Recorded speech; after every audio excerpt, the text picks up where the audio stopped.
Hi, this is Vanessa Joy with this month's edition of Shutter Mag, and today I'm going to give you just a few extra tips on networking with other professionals. If you are a photographer, especially a wedding photographer, networking, this is like your bread and butter. Most of us know that word of mouth is one of the best ways that you can get new business, right? So why doesn't word of mouth apply to vendors as well? A lot of us just think that it's clients that need to give our word of mouth and spread the word of mouth and all of that, but really so much of it has to do with vendors and vendor relationships. It's interesting, I teach all around the world, as you know, for photography conventions, but I actually also teach for wedding industry conventions as well. One of the biggest complaints that I hear other wedding professionals say is that they don't get the photos from the photographer. They're promised the photos or they don't get them, or they get them and there's a ridiculous watermark on them that won't look good on their website anyway.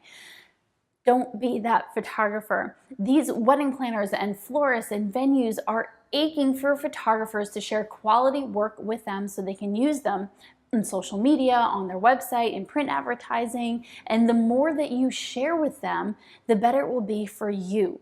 All right, now I know some people are going to say you're supposed to charge for them, but don't. You don't have to. Maybe you want to under certain circumstances, but for me personally, if a venue is asking for photos, I give it to them freely if they're going to use it on their website, on their social media, the caveat is as long as they tag me in the photo as well as the description. It's only going to help me. In fact, I think just this week I got a lead on Instagram and they found me on Pleasantdale Chateau's photos. All right, that's the venue near me. So it's only going to help you by spreading your work around and getting it seen as much as possible, so long, of course, as you're credited. Now, for print advertising, it's a little bit different. If they want my photos for print advertising, because no one's really looking at that magazine in the photo and thinking, oh, what a great photo, let me look at who took it and let me, look at their website and that photographer. No, they're looking at an ad for a venue or for a florist and looking at the florals or the venue itself. So for print advertising, I usually say that instead of charging them, I would happily exchange for being a part of their vendor list or being able to provide them an album, business cards, something that they can have that when they have leads come in person, they have also the photo in print in front of them and can show them on the spot. So that's me. Figure out what it is that you can do for you in order to network with other professionals, all right? The second tip as far as networking with other professionals is don't think that you can't network with the little people. And I say that kind of, I don't even know what the word is, satirically, that might be the word. But I say it in a way to say there are no little people. No gig is too small, right, if you're a musician. And we think in the world of weddings that, okay, we're photographers and we're like, number 3 or 4 on the list of when it is that the couple books us. So we always want to network with the people above that, which is usually like the hall, the band, sometimes the florist and the DJ, right?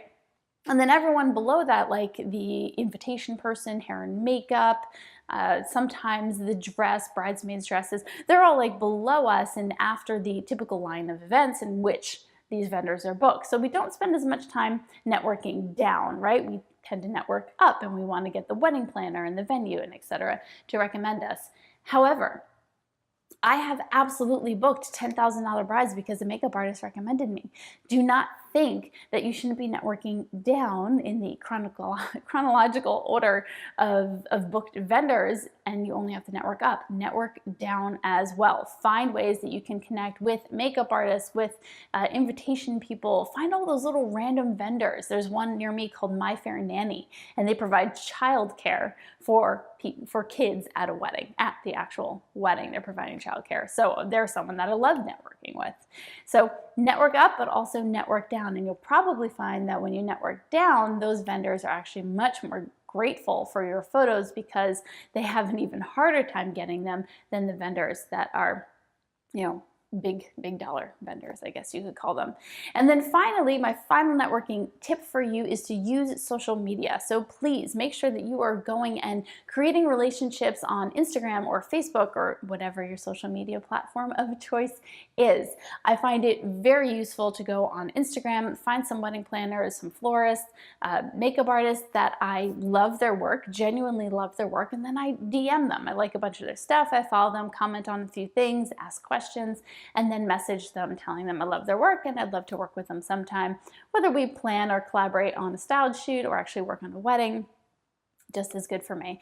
Actually, that's a complete lie. I don't do a lot of styled shoots. I just don't have the time.